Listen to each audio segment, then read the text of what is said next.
प्यारे बच्चों, आज हम एक कहानी सुनेंगे। कहानी खिड़की वाले पेट की। सुनो कहानी एक अनोखे पेट की। पेट में था छेद, कहानी छेद की। तो आज हम जानेंगे उस पेट की कहानी जिसमें एक छेद था। बहुत समय पहले की बात है। 18 साल का एक लड़का मार्टिन, जो फौजी था, उसे एक गोली लग गई पेट के पास। उसे डॉक्टर बोमोंट के पास ले जाया गया। डॉक्टर ने मार्टिन की अच्छी से मरहम पट्टी की और उसका जख्म धीरे धीरे ठीक होने लगा, पर पेट का छेद नहीं भरा। बड़े लंबे समय बाद डॉक्टरों ने देखा कि मार्टिन के पेट में तो एक खिड़की जैसी बन गई है, एक छेद बन गया है जहां से पेट के अंदर झांका जा सकता था। ये देखा जा सकता था कि पेट में क्या है। छेद में ट्यूब डालकर खाना बाहर भी निकाला जा सकता था और अंदर भी डाला जा सकता था। डॉक्टर बोमोंट को तो ये खजाना ही मिल गया। वो मार्टिन पर अलग अलग प्रकार के प्रयोग करने लग गए। उन्होंने मार्टिन के पेट में जो पाचक रस होता है, जिसे हम एसिड कहते हैं, उसे थोड़ा सा निकाल लिया। उस पाचक रस को, उस एसिड को उन्होंने एक गिलास में डाल दिया। उसने एक मछली के छोटे छोटे टुकड़े किए। कुछ टुकड़े मार्टिन को खाने को दे दिए और कुछ टुकड़े उस गिलास वाले पाचक रस में डाल दिए। उसने देखा कुछ समय बाद ही गिलास के मछली के टुकड़े घुल गए। डॉक्टर बोमोंट ने और भी कई प्रयोग किए।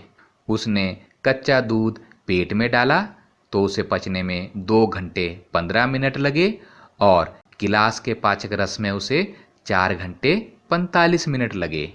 इसी तरह उबले हुए अंडे को पेट में पचने में 3 घंटे 30 मिनट लगे, जबकि गिलास में वह 8 घंटे में पचा। इस तरह डॉक्टर बोमोंट को ये पता चला कि पेट के अंदर एक पाचक रस होता है जिससे हमारा भोजन आसानी से पचता है। अब हम 2 बच्चों रश्मि और कैलाश की बात करेंगे। 5 साल की रश्मि देखने में सिर्फ 3 साल की लगती है। हाथ पैर पतले और पेट फूला हुआ। हमेशा बीमार बीमार रहती है, थकी थकी रहती है। खेलने की भी उसकी हिम्मत नहीं होती है। दिन में वह सिर्फ थोड़ा सा चावल या थोड़ी सी रोटी ही खाती है।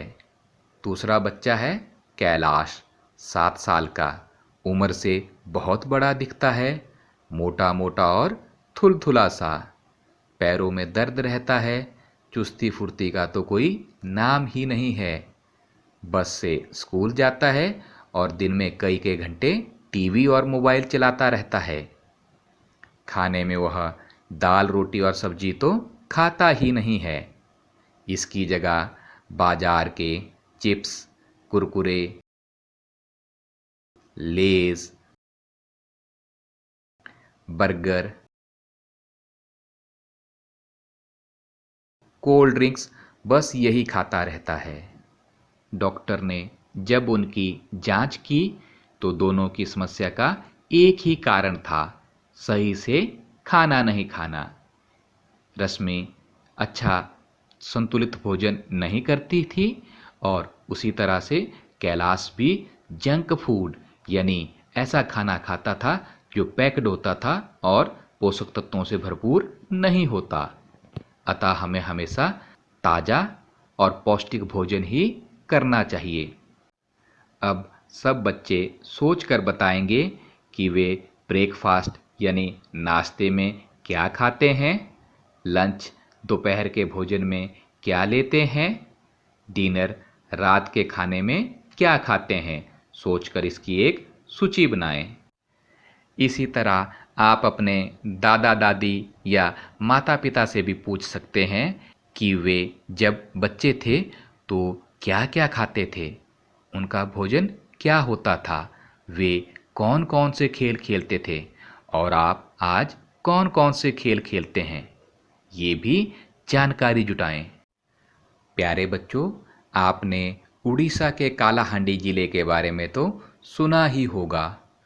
यहाँ बहुत सारा चावल उगाया जाता है। इस जिले में 30 साल की एक गोमती थी। उसका एक बच्चा था। सारा दिन खेत में मजदूरी करने पर उसे थोड़ा सा पैसा मिलता था, जिससे वह भरपेट अनाज भी नहीं खरीद पाती थी। कई कई बार तो उसे महीनों महीनों तक काम नहीं मिलता था। ऐसे में वह जंगल के पेड़ों की पत्तियां और जड़ें खाकर ही गुजारा करती थी।